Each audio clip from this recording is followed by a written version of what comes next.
Good morning, good afternoon, and good evening mga boss. So for today's video, meron nga pala tayo ditong Rentex. Ito siya mga boss, oh. Alam niyo ba kung ano itong Rentex na ito?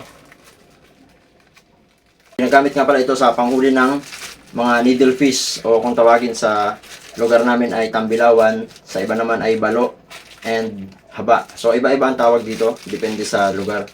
So ito ang itsura niya.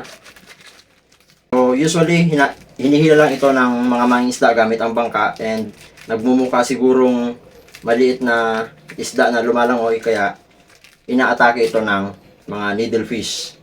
So ganito nga pala ang itsura nitong tinatawag na Rentex, no? So ayan, kaya once na inatake ito ng needlefish ay sumasabit at kumakapit dito yung matatalas na ngipin nila. Simple mga boss pero effective na paraan ng panghuli ng needlefish.